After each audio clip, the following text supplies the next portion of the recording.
दर्शकों को स्वागत है आपका विधि संयम न्यूज में। मैं हूं कृष्णकांत सिंह घारिया। अब देखते हैं दिन भर की खास खबर।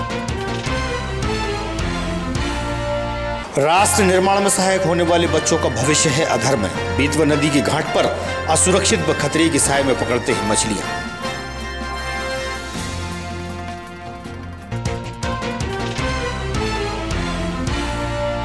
पितृपक्ष में कागों को भोजन कराने पहुंचते हैं लोग। बेतवा किनारे स्थित है काग उद्यान।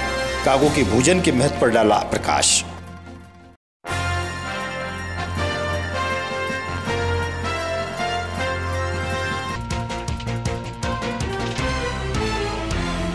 और नटेरन थाना पुलिस ने पकड़ा 2 पहिया वाहन चोर को। मोटर बाइकों के साथ किया गिरफ्तार।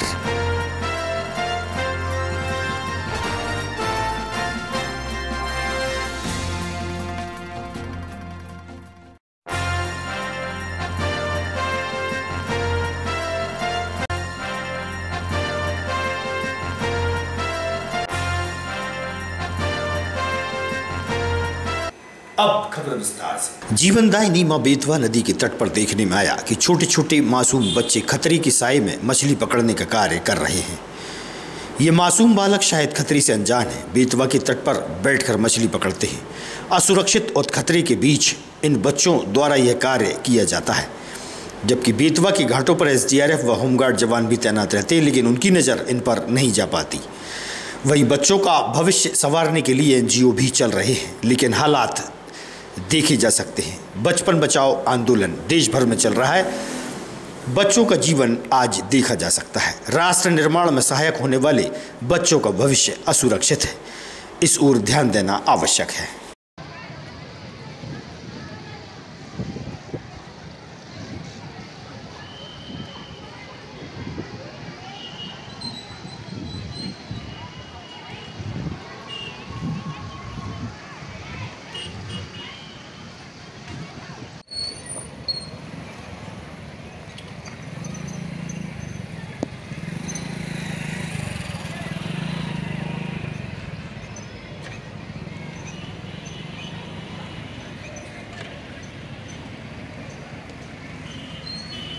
मेरा नाम सुरेश विश्वकर्मा है। जी कहाँ से निकल रहा है अभी आप? मैं घर से ही आ रहा हूँ और कारखाने के लिए जा रहा हूँ। कहाँ खड़े हैं आप? अभी बेतवा नदी पे पुल पे खड़े हैं। यहाँ पर देख रहे हैं छोटे छोटे मासूम बच्चे हैं वो मछली मार रहे हैं। किस तरीके से मार रहा है उनको मतलब कभी कुछ अपनी घटना घटी हो सकती है। बिल्कुल घट सकती है। इसके लिए प्रशासन को भी इस बात पर विशेष ध्यान देना चाहिए कि पुलिस तैनात है, होमगार्ड के सुरक्षा बल भी यहाँ तैनात है, पर इस छोटे छोटे बच्चों पर उन लोगों का ध्यान भी नहीं है कि अगर कोई घटना अनहोनी घट जाती है तो माँ बाप को तो पता नहीं कि मेरे बच्चे मछली पकड़ने के लिए गए हैं तो मछली पकड़ रहे हैं। कहीं इनकी मछली पकड़ गई तो उनके माँ बाप तो जिंदगी भर रोना रोएंगे, हमारे बच्चे के साथ ये घटना घट गई। और प्रशासन बेतवा किनारे स्थित मुक्तिधाम के पास काग उद्यान 8 वर्ष पूर्व बनाया गया था। प्रतिदिन बड़ी संख्या में काग सहित अन्य पशु पक्षी अपना भोजन ग्रहण करने काग उद्यान पहुंचते हैं। पितृपक्ष के दौरान कागों को भोजन कराने लोग पहुंचते हैं। विद्वानों का कहना है कि जब काग भोजन ग्रहण करते हैं तो पितृ को भोग लगता है। मुक्तिधाम सेवा समिति के सचिव मनोज पांडे से इस विषय पर हुई चर्चा। वही विद्वान पंडित मनोज शास्त्री का भी क्या कहना है, सुनिए।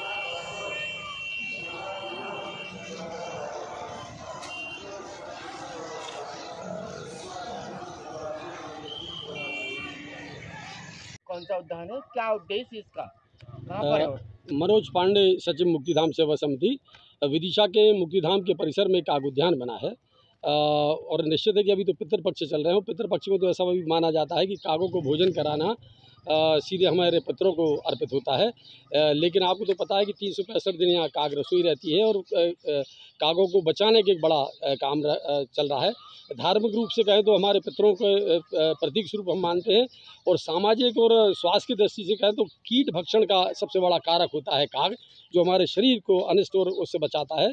तो स्वास्थ्य की दृष्टि से भी काग का महत्व है, धार्मिक रूप से महत्व है और कम से कम जो रेडिएशन की आज जो प्रजाति चल रही है, जो माहौल चल रहा है, उसके कारण कागों की विलुप्त होती प्रजाति को बचाने का भी बड़ा काम। कितने वर्ष पहले मैं 25 सालों से 27 सालों से मुझे लगता है मैं लगातार नियमित यहाँ का बेतवा और मुझे लगता है कि 8 से 10 साल तो इसके ऊपर ही हो गए हैं। किसने प्रारंभ किया था? ये अंतर्राष्ट्रीय रमन मैग्सेसे पुरस्कार से सम्मानित हैं डॉक्टर राजेंद्र सिंह, जो देश के प्रमुख जलविद हैं। उनके कार्यक्रमों से ये लोकार्पित हुआ था। लगभग कितने काग यहाँ पर भोजन प्रसादी करने के लिए आप ये समझ लीजिए कि 30-40 की संख्या मैं ही गिनता हूँ। कल बड़ा बंदरों का आतंक था तो बहुत कम संख्या थी उस समय कागों की, लेकिन अभी वृक्षों पर मिल जाएंगे। और जैसे कि फुटेज में आप देख पा रहे हैं, कागों की बड़ी संख्या है। देखिए वो पीछे आ भी गए। तो लगता है कि प्रतिदिन कम से कम इनको 15 दिन में तो कम से कम लोग जो आ रहे हैं उनको तो ये आहार उपलब्ध करा। लगभग कितने लोग ऐसे आ रहे हैं जो पितरों को तर्पण करने के लिए उनको भोजन प्रसादी कराने? अगर मैं इस तरफ देखूं तो दर्जनों लोग हैं, उधर घाट पे देखूं तो दर्जनों लोग हैं। ठीक है, जो भी रहती है समय 15 दिन तो जरूर बहुत सेवाएं करते हैं कागों की। ये एक बड़ी प्रसन्नता की बात है कि चलो परिजनों को स्नात दें। आज जिससे प्रारंभ हुए, जो आज का कार्य प्रारंभ हुआ है उसके बारे में बताएं, क्या महत्व है इसका? मेरा नाम डॉक्टर मनोज शास्त्री राजपुरोहित के रूप के दायित्व का मैं निर्वहन कर रहा हूँ। थोड़ी तेज करो। मेरा नाम डॉक्टर मनोज चतुर्वेदी शास्त्री राजपुरोहित के पद का मैं निर्वहन कर रहा हूँ। विदिशा नगर में सनातन धर्म के अनुसार जिस प्रकार देवताओं की आराधना का, भगवती की आराधना का अलग अलग दिन निहित किया गया है, अलग अलग मास निहित किया गया, उसी प्रकार से पितरों की आराधना के लिए भाद्रपद शुक्ल पूर्णिमा से लेकर आश्विन कृष्ण अमावस्या तक के दिन निहित किए गए हैं। इस समय अपने पितृ आकाश मार्ग से आशा करते हैं कि हमारी संतान हमारे निमित्त कुछ करेगी और उससे वह प्रसन्न होते हैं। इसके निमित्त ये दिन बनाए गए हैं। इन दिनों में जिसके घर पर जो तिथि हो उस तिथि में अपने माता पिता, नाना नानी, दादा दादी आदि आदि जो स्नेही जन है उनके श्राद्ध का कार्य करना चाहिए। श्राद्ध के अंतर्गत आपको क्या करना है, एक तो उनके निमित्त तर्पण करना है। तर्पण के निमित्त नदी के तट पर आइए, एक लोटे में दुग्ध लेकर आइए। बस तांबे का लोटा ना हो, पीतल या स्टील का जो भी लोटा हो, उसमें दूध, काला तिल, चावल, जौ और सफ़ेद पुष्प और कुश लेकर आइए। यहाँ तर्पण कीजिए। तर्पण करने के बाद अपने घर पर जाइए। घर जाकर जो भोज्य पदार्थ आपके घर पर बना हुआ उस भोज्य पदार्थ के 5 कूट बनाइए। 5 कूट से तात्पर्य जो जो सामान बना हुआ उसको 5 जगह रखिए। 1 कूट गाय के लिए, 1 कुत्ते के लिए, 1 कौवे के लिए, 1 किसी भिक्षुक भिखारी के लिए और 1 पीपल के नीचे चींटी आदि के लिए। 5 कूट प्रदान करिए। यथाशक्ति दान पुण्य पितरों के निमित्त करिए। गौ माता की सेवा करिए। गाय के लिए हरा घास, खली, चुनी, भूसा जो आपसे सामर्थ्य हो वो उसको प्रदान करिए। इन सब चीज़ों से आपके पितृ प्रसन्न होते हैं। पितृ प्रसन्न होकर उनकी कृपा आपको प्राप्त होती है। सुख, धन, यश ये सब कुछ पितृ लोग प्रदान करते हुए उन्हीं की प्रसन्नता के लिए ये मास नियत किया गया। एक बात और मन में ये भ्रम रहता है कि हम गया जी करे आए, बद्रीनाथ ब्रह्म कपाली करे आए तो हमको तर्पण करना है कि नहीं। तर्पण आवश्यक क्रिया है, आपको निश्चित रूपेण करना है, इसलिए करिए। ब्राह्मण भोजन, दान पुण्य, अन्य लोगों को जो दान पुण्य कर सकते हैं वो आप करिए, आपके पितृ उससे प्रसन्न। ग्रामीण रोजगार सहायकों द्वारा अपनी परेशानियों को लेकर जिला पंचायत अधिकारी को ज्ञापन सौंपा गया। वहीं बड़वानी में हुई आत्महत्या की घटना पर दुख जताते हुए अपनी बात मीडिया को बताई। मेरा नाम हरजिश लोधी है। लोधी जी, किस विभाग में पदस्थ हैं? मैं ग्राम रोजगार सहायक हूँ। ग्राम पंचायत में खैरा पड़ात में पदस्थ हूँ। जी, किस संबंध में आज वरिष्ठ अधिकारियों का आपका ज्ञापन सौंपा है? आए दिन रोजगार सहायक आत्महत्या कर रहे हैं क्योंकि प्रताड़ित इतना किया जा रहा है अधिकारियों द्वारा। प्रेशर इतना है वर्क का। और जीआरएस के लिए जैसे कोई भी एक ग्राम का व्यक्ति शांत होता है या मृत्यु होती है, दुर्घटना होती है तो संबल में उसके लिए 4 लाख रुपए दिए जाते हैं एक्सीडेंटल डेथ पे। वैसे 2 लाख रुपए दिए जाते हैं सामान्य मृत्यु पे। हम जीआरएस होते हुए भी हमारा कोई भाई यदि इस तरह की घटना से शिकार होता है तो हमारे लिए ऐसी कोई सुविधा नहीं है। नहीं, जैसे कि आज आपने ज्ञापन सौंपा तो किसी अधिकारी ने किसी जीआरएस को प्रताड़ित किया जिससे किसी आत्महत्या या मौत हो गई? जी हाँ, कल ही एक जीआरएस की एक्सीडेंट में मृत्यु हुई है। नहीं, अधिकारी के द्वारा नहीं, अधिकारी के द्वारा ऐसा कोई पता नहीं। जैसे आपने कहा ना अधिकारी नहीं फांसी लगाई। क्या है, वर्क का लोड इतना होता है दूसरी योजनाओं का, जो कि हमारी नियुक्ति सिर्फ मनरेगा के लिए हुई थी और सारी योजनाओं का भार हमारे ऊपर सौंप दिया जाता है। तो इसकी वजह से जिले में लगभग कितने जीआरएस होंगे?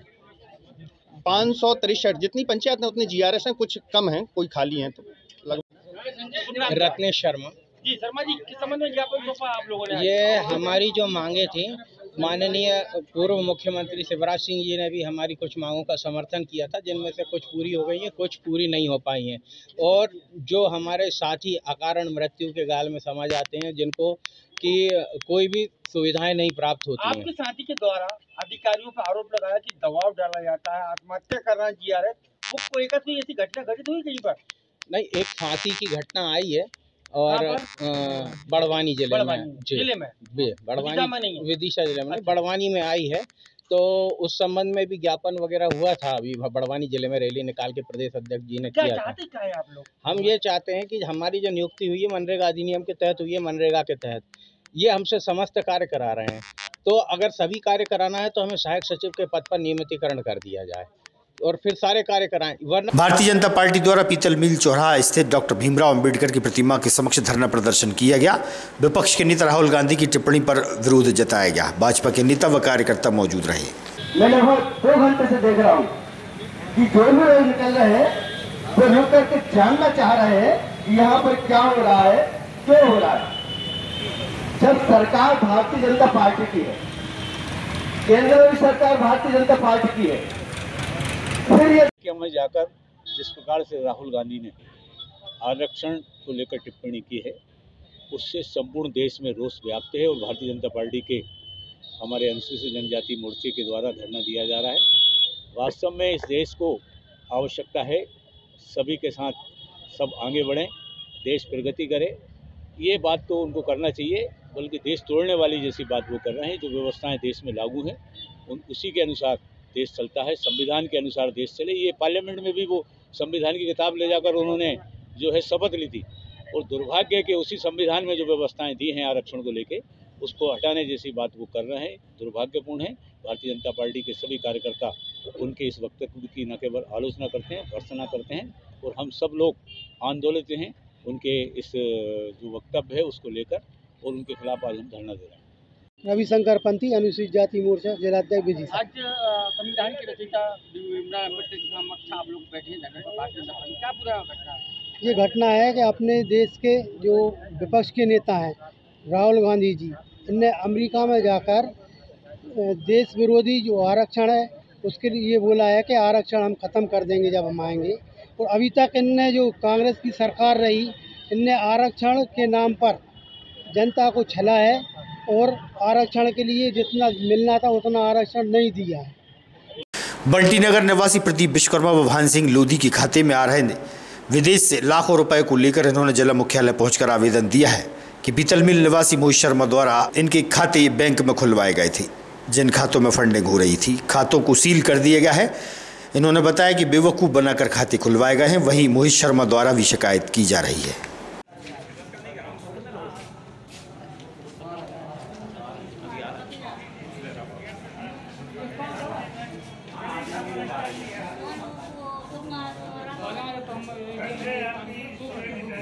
भान सिंह लोधी।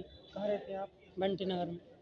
आज आप पासबुक और आवेदन लेके शिकायत करने आए, क्या जी सर मामला है? सर हमने देखा कि हमारे खाते में से सर लाखों का ट्रांजैक्शन हो रहा है, तो सर इसलिए हमने ये पासबुक लेकर इधर वो करवाने कितने लाख का ट्रांजैक्शन हुआ आपके? सर पता नहीं सर, उसमें तो बहुत ज़्यादा हो गया है, कई लाखों का, करोड़ तक का हो गया। जी सर। ये किसने किया, कहाँ से आया था खाते में पैसे? जी सर ये हमको कुछ पता नहीं, हमारे द्वारा मतलब दोस्त बना के हमसे, और ये हमारा लालच दे के 2000 रुपये का, और ये ATM और हमारी वो सिम ली गई। किसने ली थी? सर हमारे उधर का मोहित हैगा। मोहित पूरे नाम बता। मोहित शर्मा। मोहित शर्मा। कब की बात है ये सर 8 दिन पुरानी बात। तो मोहित शर्मा ने आपसे किस तरीके से कागज लिए थे, क्या लिया था, क्या बोला था उसने? सर दोस्त बना के उसने बोला था कि ये 2000 रुपये मिलेंगे तुमको। हमने बोला था नहीं हम नहीं चाहिए, उसने बोला कुछ नहीं होगा ऐसा वैसा, और हमने उसकी बातों में आ गए। दोस्त था इसलिए हमने विश्वास करके सर हमने उसको दे दिया। हमने सोचा ही नहीं था ऐसा कुछ होगा। दिक्कत क्या हो रही है आप? सर दिक्कत हो रही है सर, इतना ट्रांजैक्शन हुआ है सर हमारे ऊपर कुछ हो। सर कितना हुआ करीब? सर 1-8 करोड़। 1-8 करोड़। मेरा नाम है प्रदीप विश्वकर्मा। प्रदीप विश्वकर्मा। कहाँ रहते हो? बंटी नगर आमवाली। अच्छा, आज शिकायत करने के लिए आए, क्या हुआ आपके साथ? सर वो मेरा दोस्त है भान सिंह, इसका एक दिन फ़ोन आया, कहने लगा तुझे मतलब मेरा एक दोस्त है वो न्यू खाता खुलवा रहा है, तो उसने खाता खुलवाया है उसके दोस्त ने, और सिम भी उसी ने ले ली, और जो ATM बैंक का और नंबर भी उसी के पास था। क्या नाम है दोस्त का? मतलब इनके जो उनके दोस्त का नाम है मोहित शर्मा। मोहित कहाँ रहता है वो? पीतल मिल पे रहता है। उसने किस तरीके का लालच दिया था आपको? सर वो जो कहने लगा कि खुलवा लो, 2000 रुपये आपको देंगे, और कुछ मैंने पूछा कुछ गड़बड़ी कर लगा, कोई गड़बड़ी नहीं हुई। आपके खाते में कितना ट्रांजेक्शन हुआ? अभी तो कुछ नहीं हुआ सर। अच्छा, आपके दोस्ती खाते में? उसके में करोड़ों। तो इसमें क्या दिक्कत क्या हो रही है आपको? सर वो होल्ड लग गया ना उसके में। होल्ड। तो जो मोहित शर्मा जो दोस्त है तुम्हारा, इन जो खाता खुलवाया था, उसने आपको क्या क्या कागज लिए थे, क्या क्या बोला था उसने? उसी ने सिम दिलाई खुद ही के पैसों से, और खाते काज में पैसे नहीं थे मुझ पे 2000, तो उसने खुद ही नहीं पैसे कहाँ से आते थे खातों में करोड़ों रुपया? कोई पता नहीं सर। उसने मेरा नाम ब्रजेंद्र विश्वकर्मा। कहाँ रहते हैं आप? बंटी नगर आमवाली कॉलोनी। आपके बेटे ने, आपके जो भाई, क्या नाम है? भैया, इसके साथ क्या हुआ? क्या है, इसका जो दोस्त के साथ इन लोगों ने एक अकाउंट खुलवाया, तो अकाउंट खुले यूको बैंक द्वारा। इन लोगों के पास पैसे नहीं थे, उन्होंने लालच दिया कि विभिन्न प्रकार की जो आपको योजनाओं का लाभ मिलेगा आपको, और इन्होंने घर पे भी इस बात की सूचना नहीं दी कि हम अकाउंट खुलवा रहे हैं। कितने पैसे लगे थे अकाउंट खुलवाने? कितने पैसे मांगे थे? खुलवाने में 1000 रुपये लगे या 2000 रुपये, जो उसी दोस्त ने दिए इनको। नई सिम दिलाने के बाद कि खाते में पैसा आएंगे, आप ATM कार्ड दो आपका, और जो अकाउंट में सिम में जो नंबर था वो सिम भी ले लें। अच्छा, कितना पैसे का ट्रांजेक्शन हुआ दोस्त के? दोस्त ये भान सिंह जो है ना, भान सिंह के अकाउंट में करीबन करोड़ के आसपास लेन देन। ये पैसे कहाँ से आता था? अब ये पैसा कहाँ से आया कहाँ गया इसका पता नहीं है, क्योंकि ये एंट्री करवाने जब पहुँचे कल और परसों के दिन जब एंट्री करवाने पहुँचे शनिवार को, ग्राम आमखेड़ा सूखा निवासी अरविंद उर्फ तस्वीरा वंशकार को थाना नटेरन पुलिस द्वारा 2 मोटरसाइकिल चोरी के आरोप में गिरफ्तार किया गया है। वहीं उसके कब्जे से मोटर बाइक क्रमांक MP 40 ZB 2647 बरामद की है एवं MP 40 ZC 5788 बरामद की गई है। यहाँ आगे बैठा दो, बैठ जाओ, नीचे बैठ जाओ बेटा।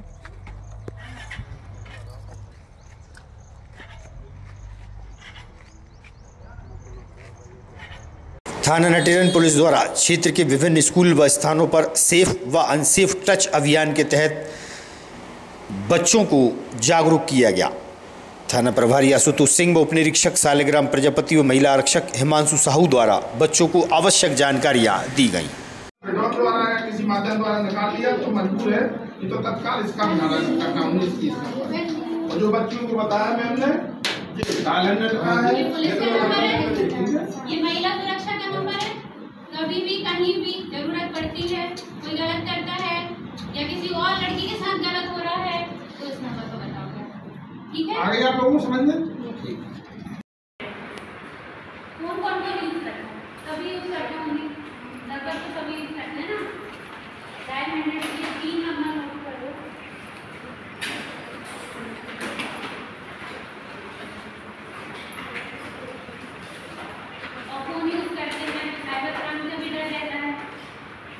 यदि आपके साथ कभी भी कुछ गलत होता है तो सबसे पहले डायल 100 को फोन करेंगे। एक बार को फोन नहीं लगता, दूसरी बार लगाओ, दूसरी बार में नहीं लगता, तीसरी बार में लगाओ, एक ने एक चल जाए।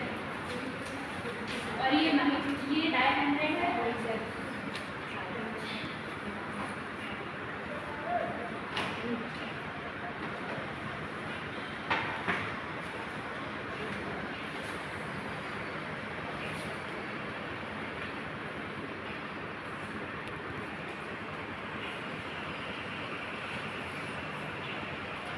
महिला हेल्पलाइन के लिए 1090 कॉल कर सकते हैं। और यदि हम ये नहीं बोलते कि आप फोन मत चलाओ, सब चलाओ, सब अपने दोस्तों से बात करते हैं, चलाते हैं, इंस्टाग्राम फेसबुक सब चलाते हैं, लेकिन एक सतर्कता के साथ चलाना है।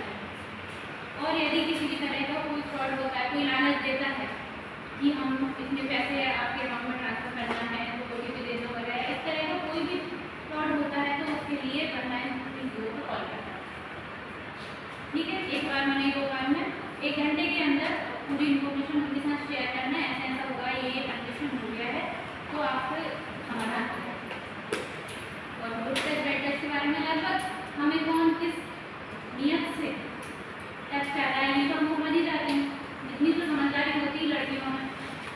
तरह गलत तरीके से टच कर रहा है सामने वाला है, नहीं कर रहा है। अच्छा बताओ, चिल्ला सकती हो ना सब लड़कियां? चिल्ला के बताओ। नो नो बोलो। नो नहीं नहीं।